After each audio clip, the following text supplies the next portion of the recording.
show me on my own. What's up, everybody? It's Sean and Vic. Hi. Today, the subject that I've selected for the live stream is what to do to get better at pool when you're not playing. So this is mostly just going to be talking, obviously, because that's what I do here. I think that, my general style of coaching is more hands-off, and I try to not give people as many technical advice things. I think in their journey, more of the stuff that you really need to understand is the mental stuff, and I think a little bit of it, not even a little bit of it, but a lot of it is how to improve at pool over the long run when you can't put in unlimited time. So I will tell people that one of the things that I think that helps you is to understand that when you're playing pool, in order to play well, you need to be able to focus on what you're doing. And anything that forces you to focus on what you're doing will help you be better at pool. And focusing on what you're doing at pool will help you be better at everything. So it's more like a lifestyle where you use your awareness on purpose all the time, and you direct it all the time, so that when you're playing pool, you're not doing anything different than you would be doing all the time. And it takes effort to do that. I think it's worth it, and I would explain to you is that it's pretty apparent to me, and I think to most people that actually do the logical thought, which is that if I was aware of what I was doing 100% of the time and able to direct that awareness on whatever I wanted to at any time, day or night, and use that productively to get better at something, then it probably would work. And then I think that it takes a little bit of energy just to learn how to be a little bit more aware of what you're doing all the time, so that you can then use that awareness to do whatever you want, because that's what it's all about. It's not being distracted, not looking at your phone, or going and hanging out with whoever because they asked you to, and you don't have focus on things that would actually maybe help your life better. Not to say that hanging out with your friends, or if you're on your phone, you could be learning things. It's not like that's not what it's about. It's more about just selecting the activity on purpose, using your free will. Because pool is a lot, in fact, all of it's about free will. Everything you do, you chose to do.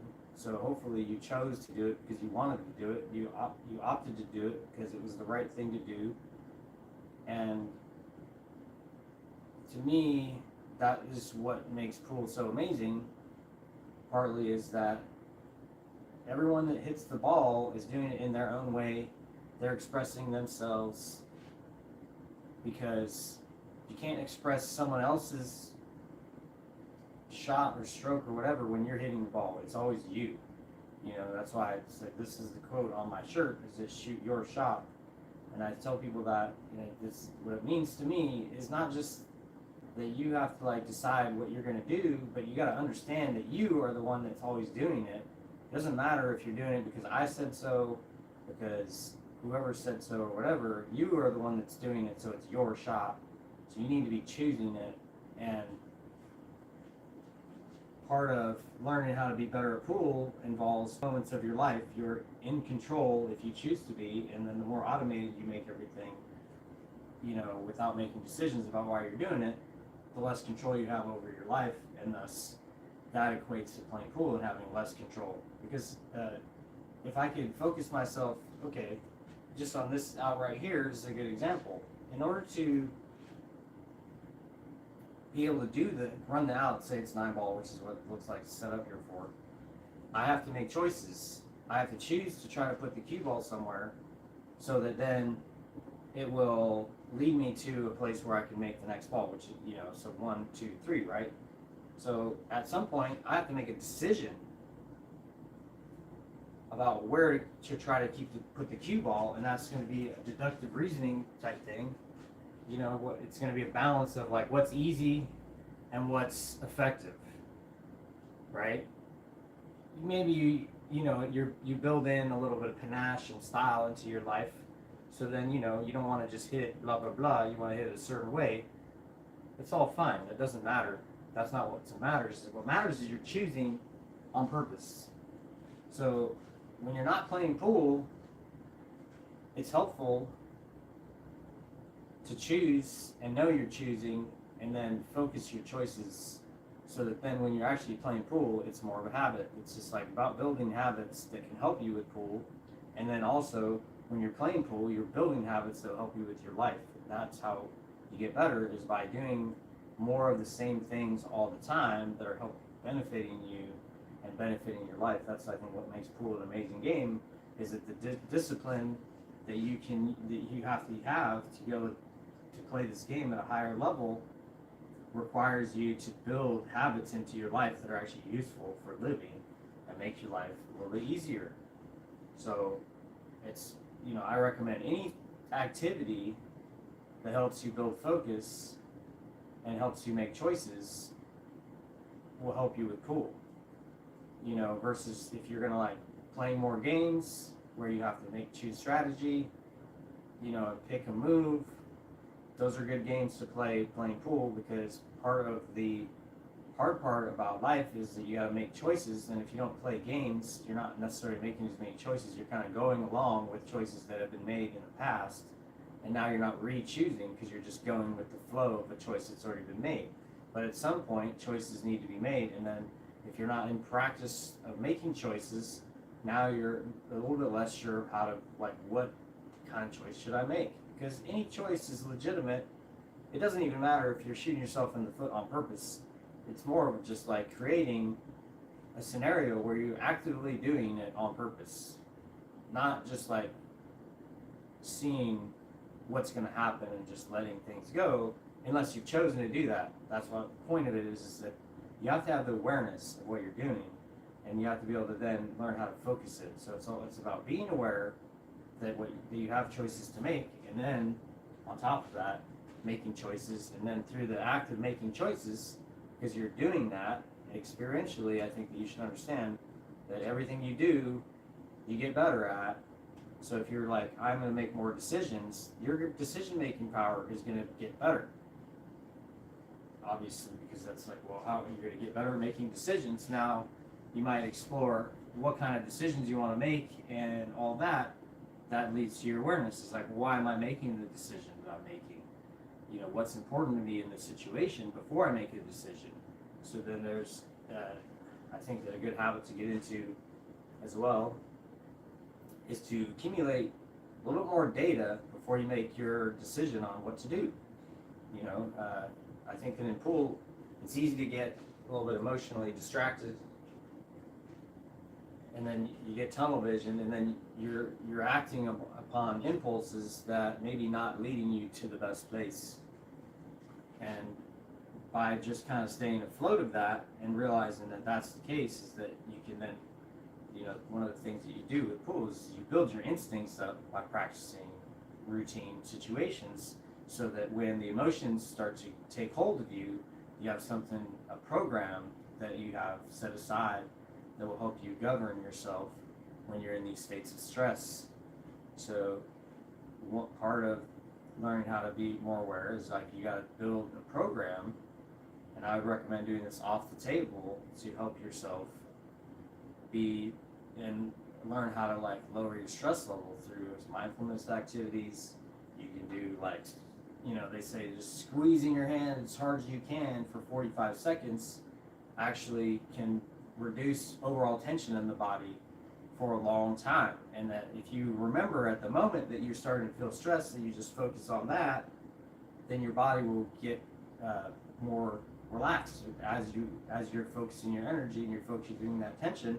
Then you let it go. You release the tension from your hand and from your body. Or you could even they have other different kinds of relaxation techniques. You just start from your toes, and you flex your toes, and you go up to your feet, and then your calves, and your shins, and then you just, without even moving, and you just flex all the way up, and then let it release, and then it creates a relaxation. You can meditate, you can do mindfulness activities, you can try to immerse yourself a little bit more fully in your day-to-day activities, whatever you're doing in the morning, you just do it a little bit more actively, and you choose the motion as you're doing it. You don't just go through the motions of you wake up, you go to the bathroom, you take a shower, you drink your coffee, instead of just like, like being on your phone while you're doing all that. Now you can be more active about what you're doing, choosing it, thinking the thoughts. You could be preparing yourself mentally for the day.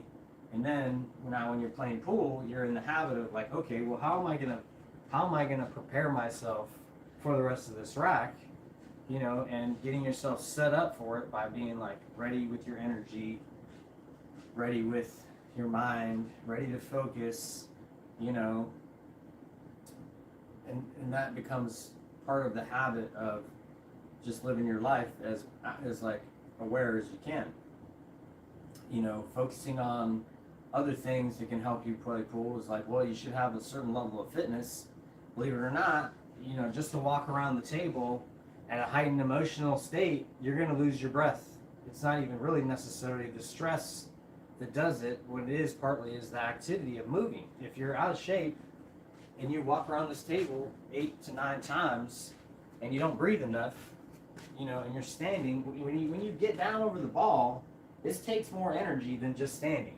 So the longer you're down here, the more energy you're using, and you need to breathe. Part of that is like a mindfulness thing, where it's like if you forget to breathe because you're focused so much on what's going on that you're gonna get tired, and then you're gonna lose focus, and then we're gonna be at that spot. So part of it is you got to stay on top of what's happening through your awareness of not getting so immersed and so into it that you can't even breathe properly. That's part of it, is like you gotta at some point spend energy just learning how to exist and focus on your energy level without even worrying about what's going on, because that is another layer above it that adds complexity. It's very difficult to like figure out how to focus my breath while I'm trying to run the balls.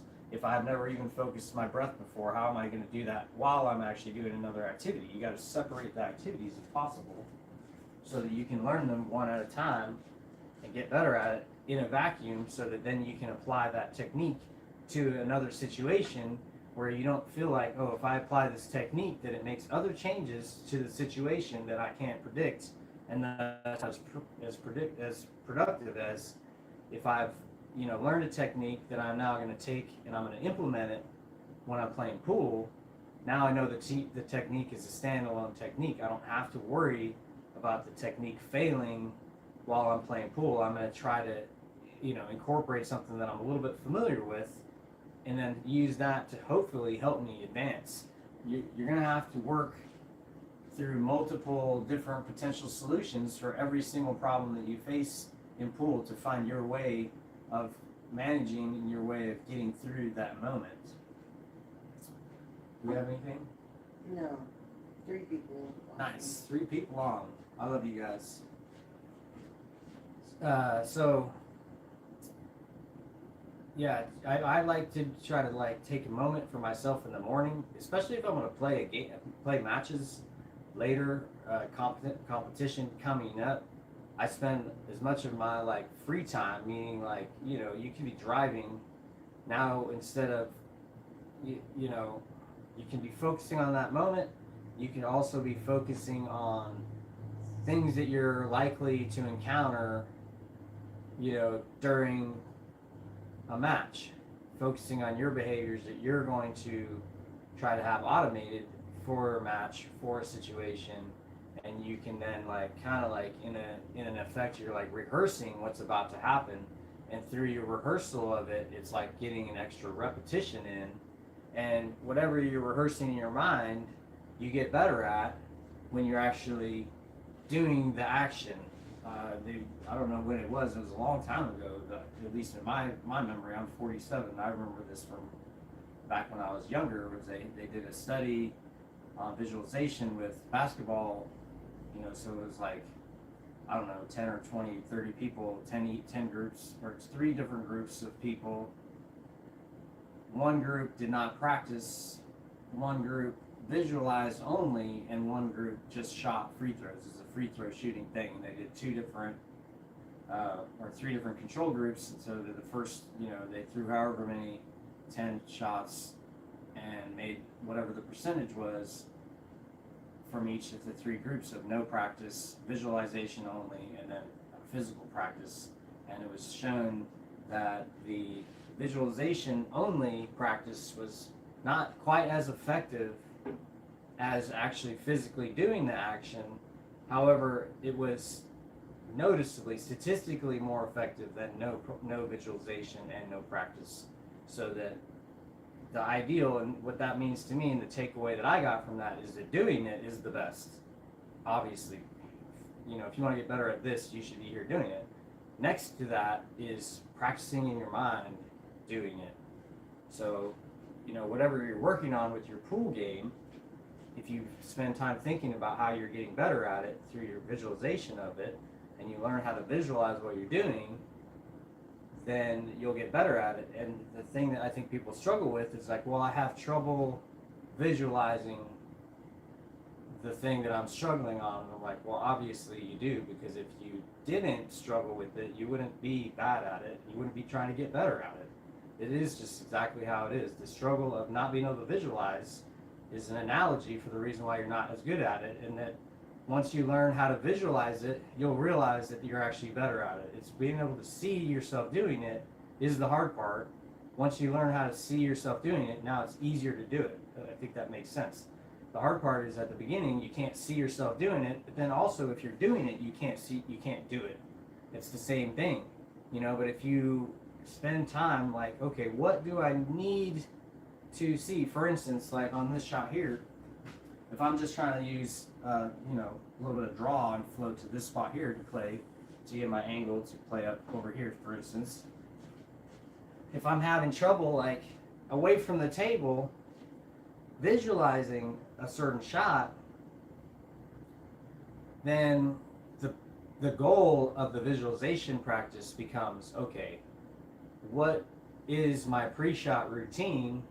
What is my desired outcome? All of these things you're gonna have to know in your heart, really, because it doesn't.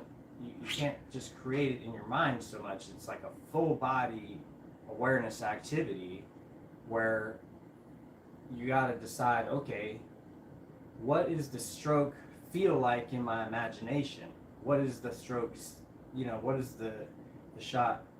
How does it visually look? What can I hear the sound of the contact of the cue ball and the tip that balls together, and develop a sense for what's needed. And then when you actually are coming to the table, then you're just better equipped to shoot the actual shot. On my pre-shot routine, when I'm doing it the way that I feel like is best for now, is that I'm planning exactly the shot. If I don't do that, then I can't determine what the stroke should feel like, because if you don't pick an exact shot, then you don't have an exact stroke. And that, my opinion is that the more precise you can be with your planning, the more precise you can be with your stroke, and the more precise you can be with your shot making, etc., because you have a more clear picture, a sense of what needs to happen. And you can develop that at any moment, and it doesn't have to be pool, it can be anything. You could take a trash can and take a wadded piece of paper or several and just start throwing them into the can, and think about your hand motion and dial it in where this is the exact hand motion that I need to throw it into the thing, and then realize it's the same sort of thing. Obviously it's not as complicated throwing into the trash can, but that's part of what makes pool interesting, is that it's very detailed, but that level of detail is only an extension of a simple thing, which is you just have to understand what your motion needs to be. And once you can just understand that the motion makes the thing happen, now when you want to see this thing happen, you realize the motion that you're about to move your body is what's going to make all that happen. And all you have to do is focus on making that and having the sense of what needs to happen. And then you're allowing your body to do the action. So you're not really commanding anything in a sense. You just have to be like, this is what I want. What is it going to feel like? The sense of it. Because you're not actually going to perform the action. That's the thing. It's like, if I was gonna get down and shoot the shot, you know, say I get down like that and then hit the ball, before I did all of that, what was all my motions gonna be? And having full control of all that. You know, if you're gonna look to see the object ball go in, then you're gonna come line up here, make sure you're in line. Then you're gonna be like, okay, well, I want just a touch of draw here. So the cue ball is not gonna be spinning right or left. So that means that I can't put right or left English on this ball. I have to hit in the center of it. You know, this has all been explained to me by the math of the shot. And then now what I'm trying to do is reproduce. It's like, okay, well, how much residual energy that's left after I cut the ball that's going to be left on the cue ball to make it go this far. And then now I'm just basically going to just be like, okay, well, how does it feel to do that? And then basically that's what I'm going to do with my pre-shot routine. And when you're practicing in your mind, visualizing, you could do approximately the same thing, or you could just work on one portion of it if you're like still building your full, you know, process. Like, say you're working on your grip. That's the thing you can do is like, well, you can just take your cue out, you can hold it, you know, on a table that's roughly the same height, and just swing it for a while and feel it. And know that each one of these, if you thought about hitting the ball with it, would produce a result. So you're thinking, I'm actually making repetitions of my swing every time I hit this ball, you know? So be conscious of how you're doing it. You know, it's like if you're just feeling the stroke, that's fine, but it's like if that swing is not the same as what you might do on, you know, a shot, then it's not as productive as like thinking, okay, what is the stroke for that shot that I'm going to use? That's what you're practicing, because then when you come to the shot, and now I want to get here, now I can see all that happening. You come watch the ball go in, watch this ball go hit here and come up, and then now I'm going to make my body do what physically I see on the table.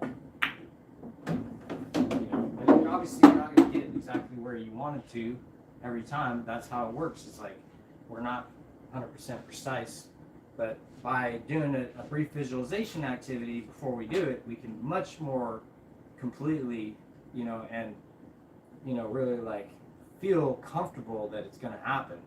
If you are like thinking, oh, I'm going to make that ball, and then when you're like standing here, you're like, oh, it looks like I'm going to hit full on it. That's probably because you are. You know what I mean? If it looks like you're going to make it, then now you're in business, right? And it's like you gotta have a feel for that. Well, where does that feeling come from? Well, it's you're visualizing what you're about to do from the place that you're at is what's happening. You might not see that, but when you're like don't feel like you're on it, that's because your body's already done the work of seeing what's about to happen next, based on what you're about to tell it to do, and then you're just doing whatever that is. And if it's not what you want, the desired result, then it's still going to be the thing that you see yourself doing. That's how it works. Very rarely are you going to do something that's not what you saw was going to happen. Obviously, there's unintended consequences that maybe you weren't aware of. That's one of the magical things about pool is that over time, since because the game doesn't really change, the table is the same, the balls don't really, there's technology advances, etc. However, the physics are pretty static. I don't think that anything, you know, crazy has been discovered with friction since I've been born. And I don't think that it's necessary that we need to talk about it more than just understanding that things are grippy, you know, and that understanding the grippiness of things, you know, helps us deal with what's going on. And it doesn't take as long as you think. If you're just trying to focus on that one little thing to see that it's a thing, you know, and that you get a sense of what's going to happen when you're aware of it. Like I saw a YouTube video of a lady that was walking down the stairs of her house, and it was a little bit wet outside, and it was raining hard, and she slipped and she almost fell. She just, and she could have avoided that by realizing that maybe it's a little bit slick and that you shouldn't just run out there like it's dry. You know, you got to be a little bit cautious because of the conditions. And, you know, with pool, any extra awareness you have to what's really going on, all that will help your visualization. You know, the deeper you get is like you can start incorporating all the cloth and all that stuff. So I say it's like by being more aware of what's going on and seeing what you're about to do. So it's like when you're making choices in your daily life, you're choosing for a future event that's only, maybe a little bit further down, and you're obviously making long-term choices for yourself. And this is kind of the same things in pool that you're doing, is you're making short-term, medium-term, and long-term goals, and now you're going to go after it. It's like the short-term goal here is to make this 3 ball and get position on the 4. The mid-term, goal is to make this 9 ball. The long-term goal is to use that, as a body of work to help me then advance for a match. Maybe I'm playing a set with somebody, etc. And it's to win that. And then even a longer-term goal, tournament, life achievements, where you're like building your skill over that and understanding that it's like it all comes from that. So your like daily life has to incorporate that type of activity to get better at this activity. So one of the things that's helpful when you're playing, when you're trying to like understand how do I get better at pool, well, you have to be like, well, where do I want to be? And that's one of the things that you think about when you're not playing pool. When you're playing pool, you're just doing the simple, the obvious thing, When you're not playing, you can tell yourself, oh, okay, I'm going to do these things because that's going to help me get better, and then my long-term goals are going to get achieved. And by setting those goals, and then, deciding, okay, within the framework of like the time that I have available, what can I do? And now you have direction because you made choices that are going to help you get better. So when you're outside of the game, visualizing shots, planning for different scenarios, and I would say that one, like everyone is very keen on planning for like the best case scenario to happen. The problem is that by, labeling best and worst case scenarios, now you're adding a judgment to the activity, and that now inevitably when you have a best case scenario that you're visualizing, now you have to then prepare yourself for the worst case scenario, because that also is a likelihood of happening. Not necessarily a high likelihood, but I would say that if you're not prepared for the bad things that can happen through your own judgment of bad, obviously it's like bad is not necessarily a thing that's real. It's just a thing that happened and then we deal with it. But by labeling such things, now we're forced to deal with the fact that they exist. If we just didn't care so much about bad or good, realizing that it's just all part of the process of getting better, is that bad things happen that lead us to make choices that are different so that we can not have those bad things happen again, and then as a result we get better.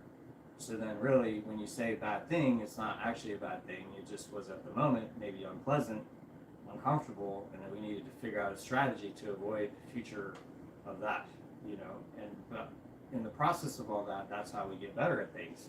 We experience things that we don't want to experience again, and then we make changes so that we can less often experience those things. And one of those things that I've helped me is just realizing that, everything can be fun if you choose it to be. You just have to understand what makes things fun, and then you have to redefine fun in a way that makes it to where you can benefit from the activity and enjoy yourself. If you labeling fun as just mindless whatever, and that's fun, good. I've chosen to decide to relabel fun as being something that actually makes me a better person while I'm being entertained, and pool is one of those things where I can, as much non-fun as it can be at sometimes, I know that it's for the best, and that the long-term success that I have ultimately is predicted by how much, struggle I put myself through, and how many situations where I don't really know what's going to happen, and that makes you better just by effect of that. And that as you get to where you realize that's what's happening, then now the fun and good, bad, and all that stuff kind of like just eases its way into just like, well, we're just living our lives, and every moment is a precious moment. You take the good with the bad, and then you realize that it's all good. And it was just us that was saying that it was bad, but there's no reason for that. We just decided to say that a moment was a bad moment when it wasn't, maybe.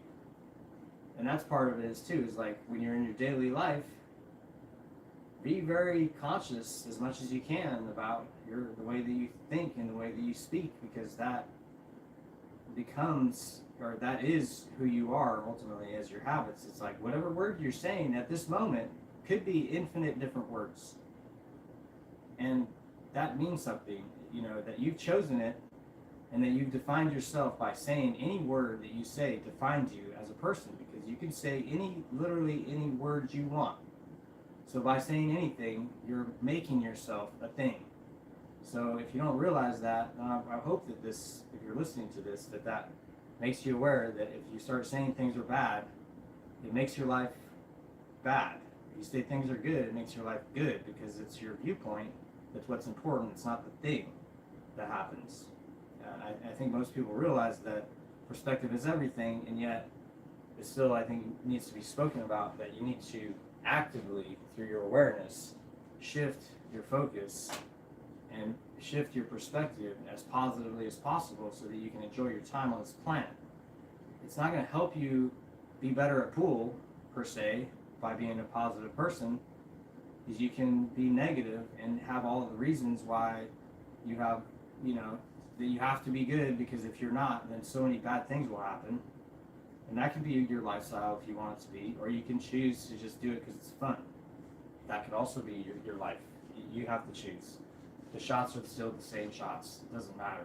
Like that's the thing that's funny about it. It's, you have to decide through your free will how you're going to be, and by being aware of what you're doing, which is, a lot of it is the words you use, dictate how you're going to be.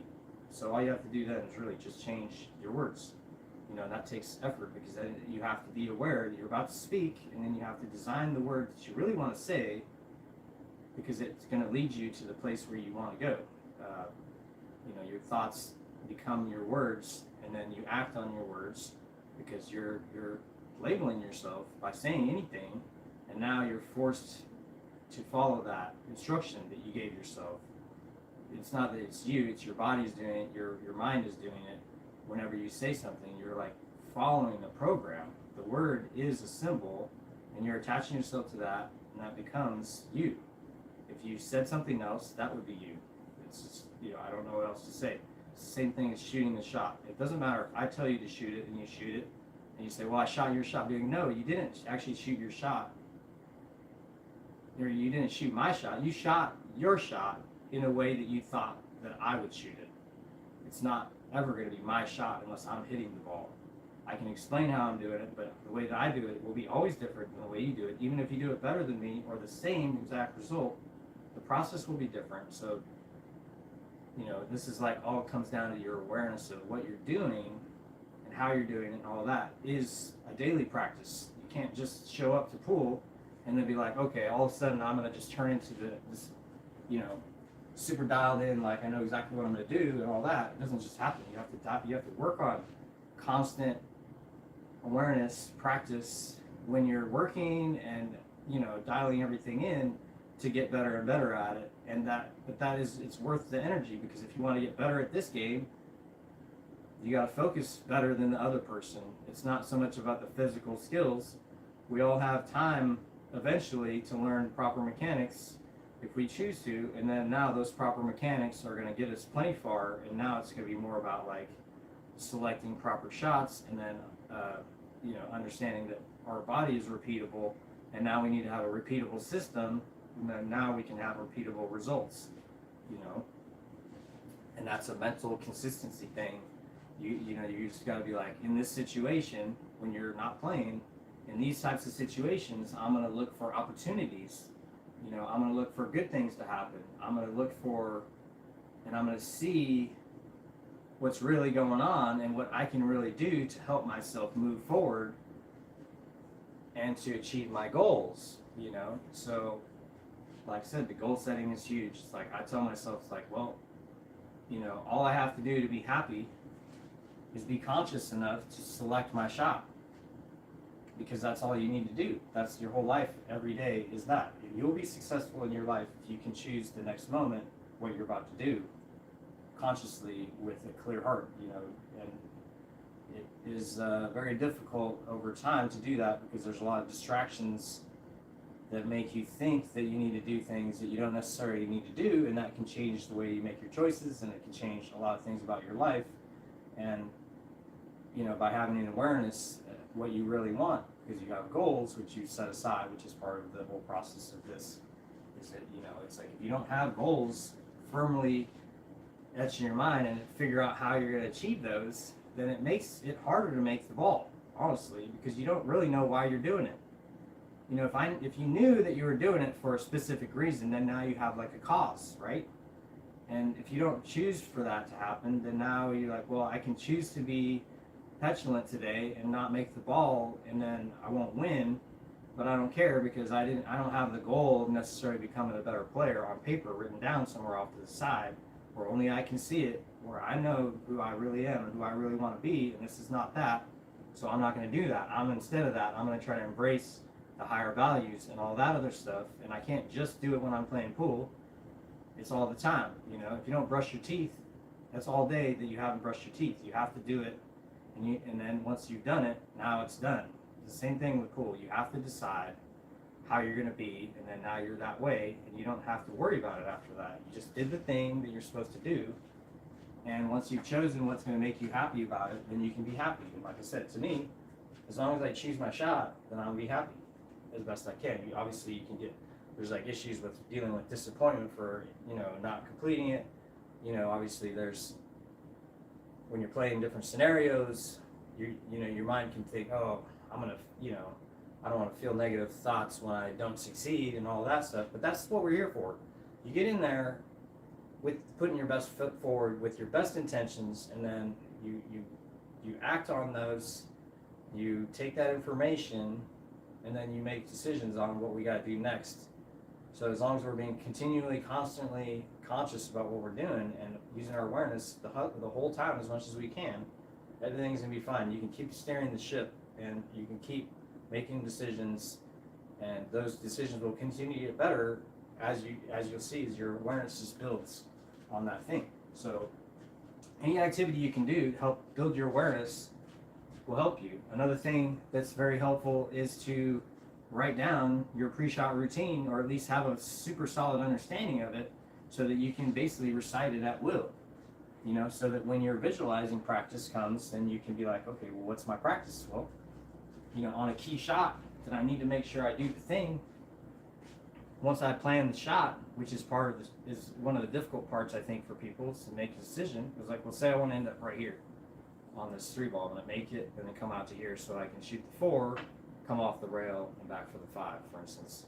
So it doesn't really matter. It's arbitrary. What matters is more that you're selecting the shot.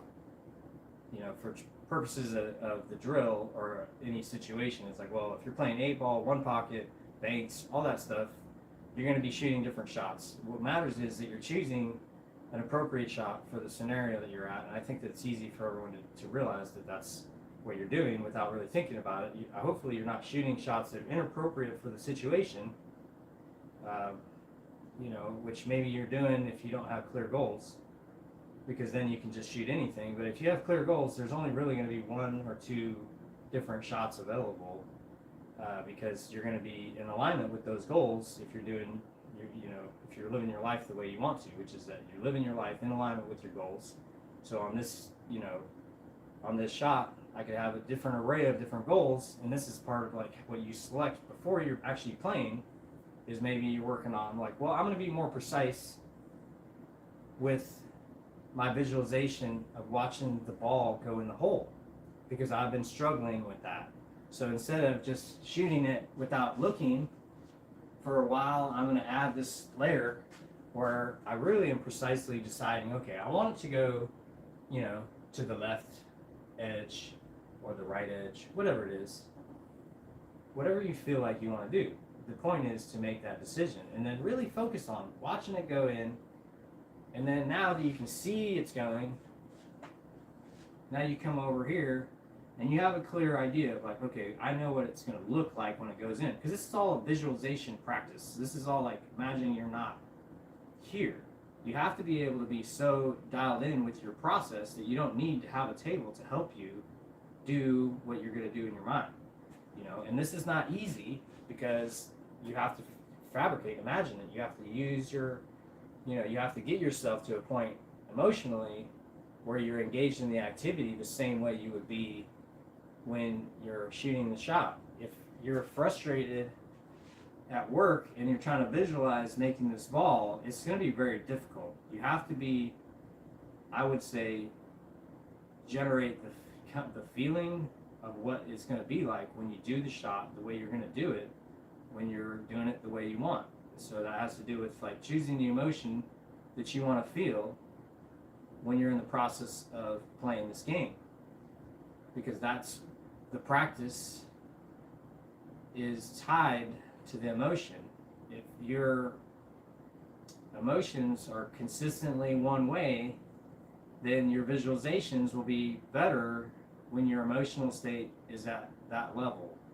So, because you have had more practice with it. And I don't think people realize is that you're practicing your emotions all the time, that you're practicing everything else. They're habits, just the way everything else is. You're reacting to certain things, and that becomes a habit. It seems like, certain types of activities trigger you when they occur, and then it starts to cycle, and then we get habitualized to not realizing that we're in a cycle of these things happening, and then we react, and now we're like feeling the emotion, and then we get trapped maybe in a cycle that doesn't help us. And through the visualization practice, you can counter that by practicing feeling the emotion you actually want to feel, the desired emotion.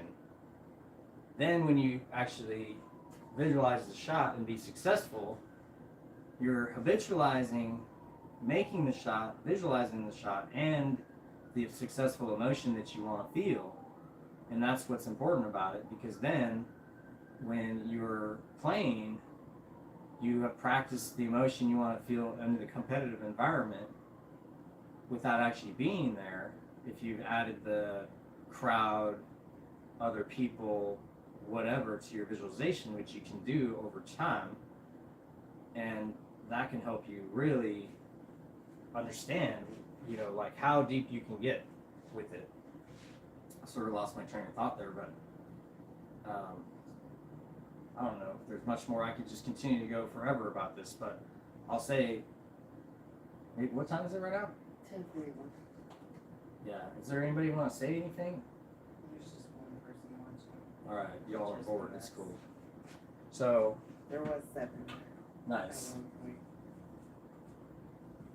Yeah, so I'd say visualization practices are good for when you're not at the table.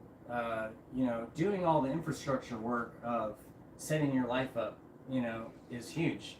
If you're going to play League later and you want to be successful at it, I would say that you have a structure going into it that's going to help you be more successful versus, just randomly hoping that things work out for you just by showing up at whatever time. You got to do what you got to do. But even as long as you know that that's the scenario, you'd be like, okay, I know I'm not going to have a lot of time to warm up because I'm running a little bit late because I have these things happening, so that when I get there, I'm not going to be rushed, because I know that that's my tendency, is to feel rushed when I don't have a lot of time, but I already know that that's happening, so I'm actually prepared for it. So why should I feel rushed? I already know that these things are going to happen, so that when I come in and maybe I have to play and I haven't warmed up, then now instead of assuming that I'm going to play great, that I'm going to actually take a little bit more time for myself to calm myself and to ease myself emotionally into the situation, so that I don't just jump in there and then just fall right on my face because I'm not really ready to do anything other than take a break. But when you're playing, you can't just take breaks. But what you can do is slow yourself down and ease yourself into the match by choosing shots that are less demanding and more intelligent. But in order to do that, then you have to just be more patient, and that's easing yourself into it. But if you know you're going to be late going into it, or you're running late, then you can just, in your mind, you can try to play scenarios where you can be successful, even though, maybe there's a little bit of time pressure that you're feeling at this moment. It's like, have you ever seen someone just walk in off the street and then just start running the balls out with no problem, and then be like, oh, it's like, seems like you don't necessarily need to hit balls and warm up if you're ready to do the thing, you know? Because like, to me, you don't need to be nearly as prepared physically as you think if you're prepared mentally, you know?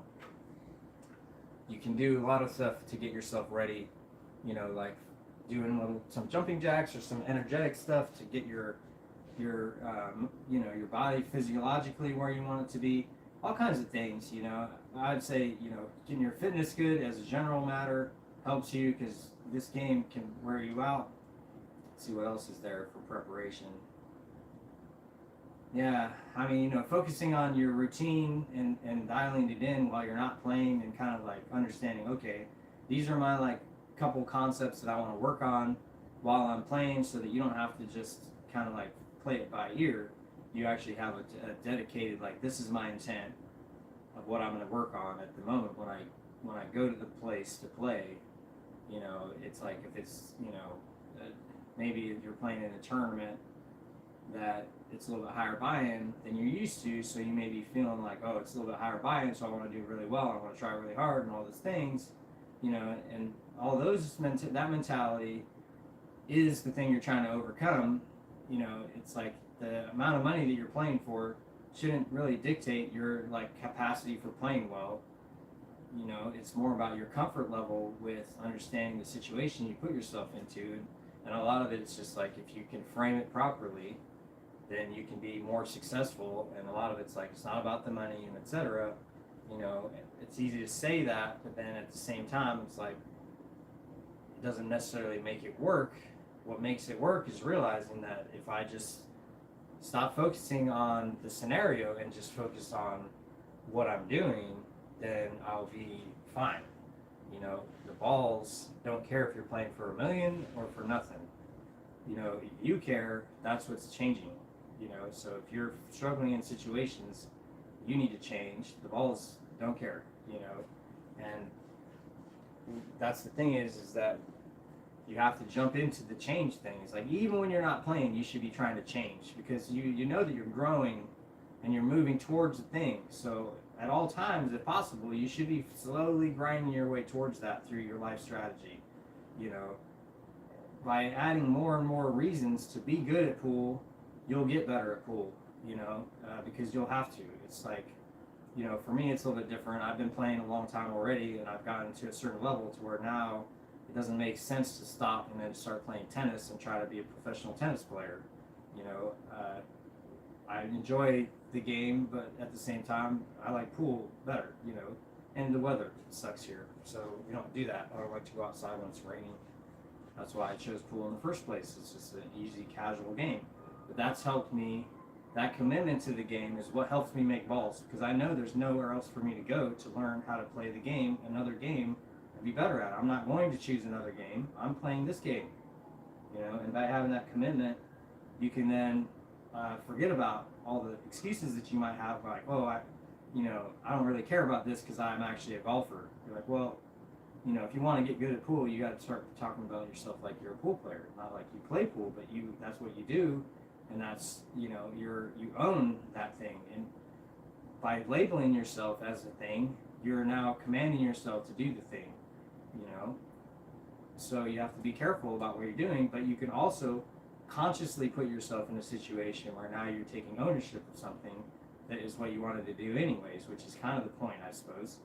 You know, if you want to be a great pool player, you have to eventually have someone label you as such, and you're probably going to be the first one to do it. And it's not like an ego thing, but at the same time, it's like, if you commit the time and energy to learning how to play the game, you'll get better, and then eventually someone might call you great at it, you know. It shouldn't be the reason why. It should just be more like, well, I know I'm not going anywhere. These people are all friendly enough for me to hang out with, so why should I bother looking for something else to do when I can just learn how to be good at this game, and then I won't be so frustrated when I miss, you know, because I won't miss as much, you know. And then when I do miss, I'll see what I did wrong and make corrections so that then I can improve. And then now the miss was all worth it because I learned my lesson, you know. If you learn a lesson from every mistake that you make. Now, if you want to know everything, all you have to do is make all the mistakes that you can. You don't. That's all you have to do. And part of, I think, the fear that people have is the fear of making mistakes. But mistakes is how we got better. And nobody starts out even be able to hold the cue and hit the ball hardly. So we were making mistakes before we even knew that mistakes were what they were.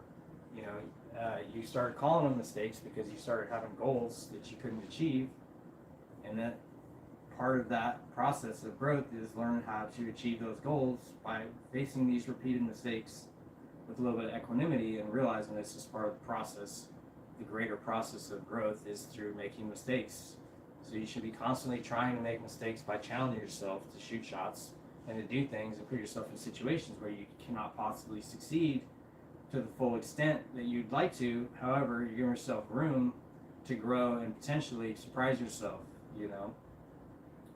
Not to say that you should use that as and go too far with it, because there's a certain level of like stress and strain that you're not going to be able to overcome that can actually harm yourself. So you do have to balance it. But the nice thing about a recreational activity like this is that no one's really in danger of like physical harm, or like having some sort of spiritual breakdown where they go insane and you have to call the police. It's not that crazy. We can just take a break and go to the bathroom, wash our face, and everything's gonna be fine. Maybe have take a drink or have a cigarette or whatever you got to do, to get past that weird feeling that you're having. It's not going to be forever, and that's what's nice about pool is that as soon as you forget about what happened and you can start getting back to like getting better, the better, and that's part of the process too. But that can happen all in your daily life. Every time you make a mistake, you see what you did wrong, and then you decide, okay, well, instead of that, next time I'm going to do this, and I'm going to try that, and I'm not going to worry so much about all the things and how they're going. This is all part of the process of life, So I think in general, there's not much else than that. I'd say is it's easy to see when you really take a step back and look at your own life where you could do better, and then it just becomes about, okay, what is the smallest step that I can take towards that thing? Because that small amount of discomfort is easy to face, and it can be difficult when you're not set up for it. And this is a person by person case, I would say, is that some people require bigger stimuli to like make changes than other people do. I'm personally one of those people where I like to make small changes over time, but I invest heavily into progressive overload where I continue to add more and more as much as I can to test my limits repeatedly, and it forces you to make mistakes but not be where you've put your foot on the gas so hard that you crash completely and just like collapse in a heap. The goal is to test yourself, not to have to take a weekend off to recover. You should just be able to, like, every day you wake up a little bit stronger, and then over the course of your whole life you've gotten way stronger. You're not trying to like bang in all the stuff in your whole life into 10 minutes and then have that be, we did it but we're dead now. Everyone has their life strategy, so you got to decide for yourself what you want to do. Some people like making big changes because that can then, it's like you have the clean slate where you're like going and doing a completely new thing, and then you learn from the new thing like what is going to work for you a little bit at, because there's so many new things. You're like, oh, I like this and this, that was not good, this and this. Or you can be like, well, I'm going to try this one little thing and then add to that and just tweak it and then move on when I get bored to this next little thing, and then you have like mix and match of those things, But like I said, a lot of it's just being aware of what you're doing and having fun with it, because that's what you're here to do. It's like you don't make changes because you have to, because it's like you have no other choice. The goal is to be in front of that type of thing where you're not doing things because you have to. It's because you're choosing to try to make yourself better, and not because you're forcing yourself to have to get better because of the way the environment has changed. You want to be able to change your environment by proactively increasing your ability, and that changes maybe the players that you play against, to a higher caliber player as you increase, and that changes your environment. And now the environmental stress is that you're like expected to play at a higher level because everyone else is better, and you don't want to suck. So by getting better, you're going to suck less compared to the group. And then you can then increase the difficulty level of the group that you're playing in, the level of play, and then now you're still kind of in the same like, I need to improve because I feel like there's players here that are beyond my level, and that's kind of the quest of like, as you get better at pool, how you progress from like playing with your friends, playing at the bar, you get a little bit better. Now they don't start beating you. Maybe there's like tournaments or whatever, so you might play a tournament and then you get whooped and you're like, dang, I'm not even ready for this. So then you're like, well, what can I do to get better? Like, oh, maybe you can play league because there's people playing league. So then you do that. And then you come back to tournaments when you get a little bit better and more crafty.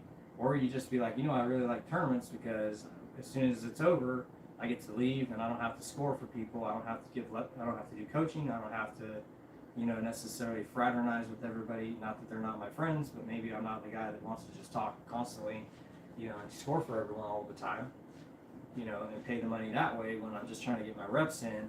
And, then a tournament is nice because, maybe you get a little practice, but then you got people playing serious pool because there's money involved, and now I get to find out what's really going on a little bit about myself because I'm testing myself, and you can make that choice, but you got to be objective about what you're doing, and then now kind of like what you're going to get out of it. But it's a lot of, like I said, awareness and consciousness of like just being like, this is what my goals are, and it's obvious what you should do. That's the thing. I think people don't set goals and then they don't know what they should do. If you're trying to get better at pool, it's simple. You shoot a shot. If it doesn't end up where you wanted to, you need to work on it. I mean, there's nothing more to it than that.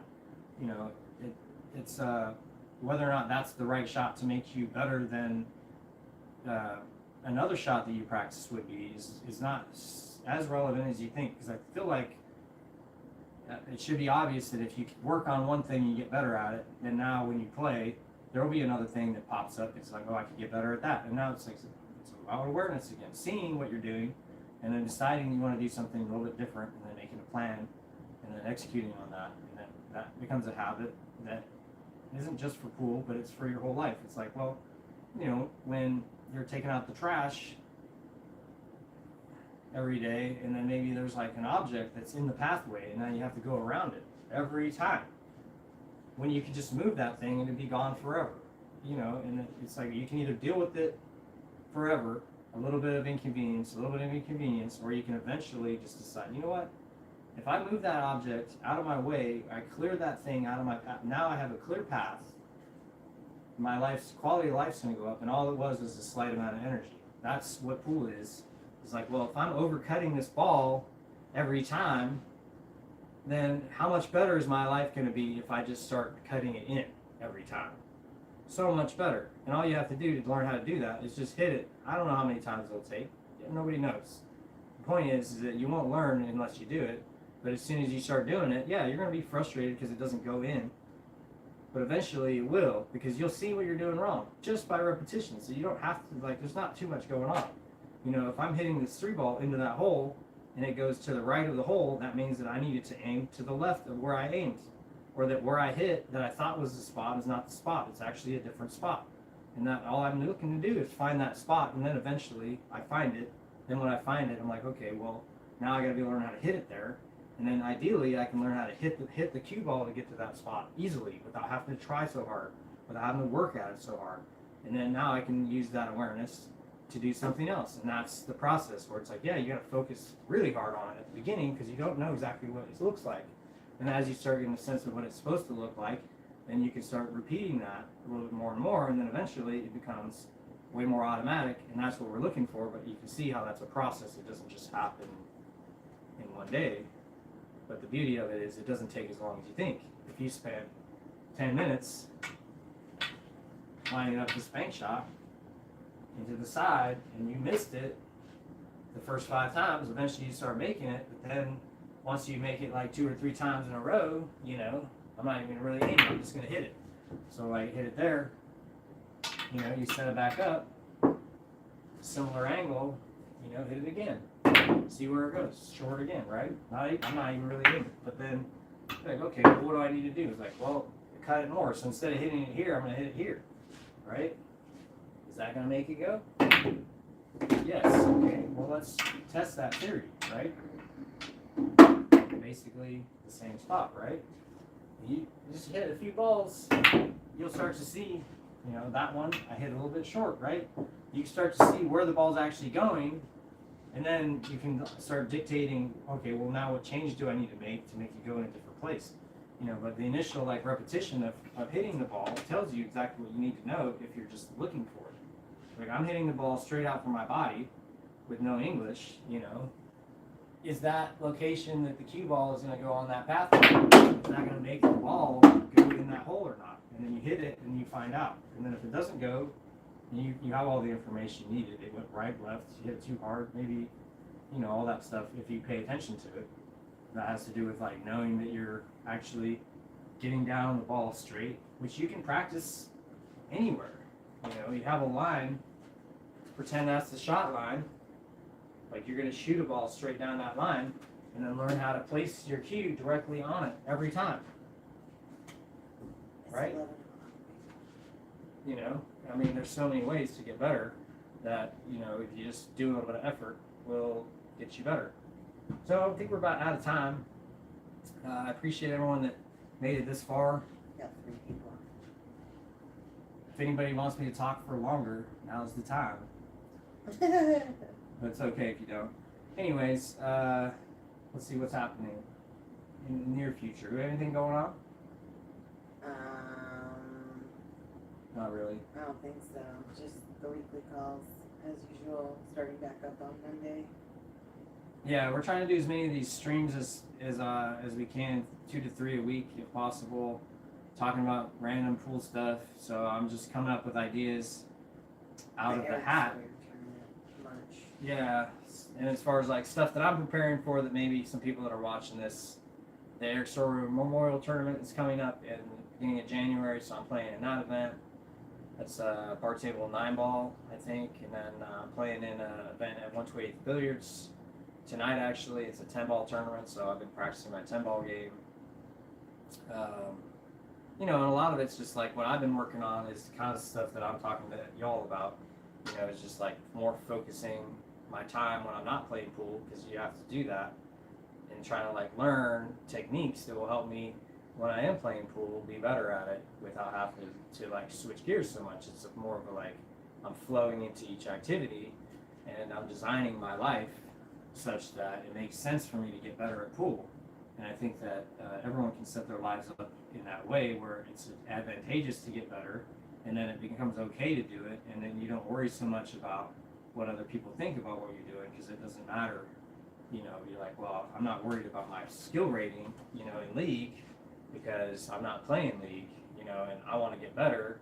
And I think that one of the struggles that people have is that, for instance, if you get better when you're a league player, now you're forced to maybe find another team, and then maybe you can't play on the same team as you are, and you got to, and all that stuff.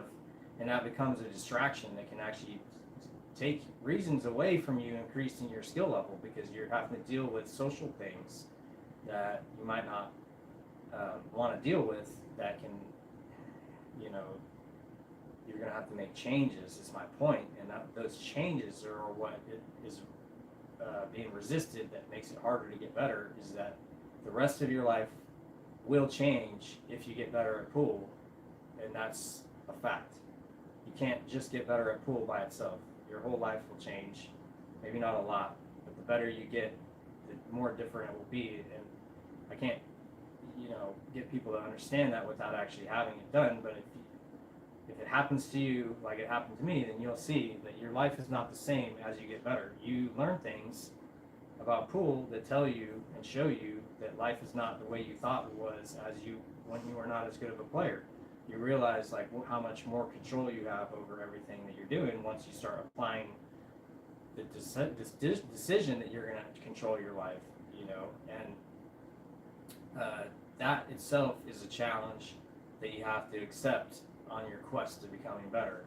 So of all the things, maybe that would be a key thing, is just realizing that change is the thing that people are avoiding, and that's the thing that you have to embrace if you want to get better, because getting better is actually changing. You can't be the same and be better. So because of that, you have to give up part of your identity and find a new one as you increase your skill.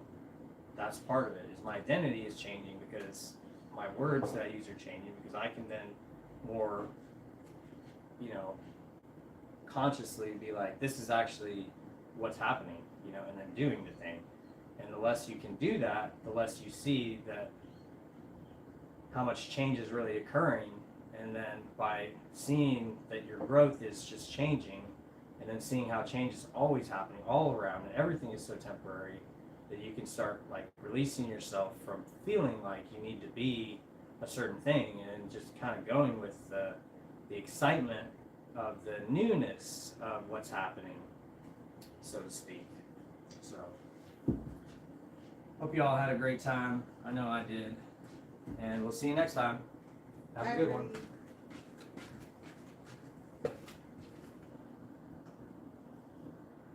Bonk.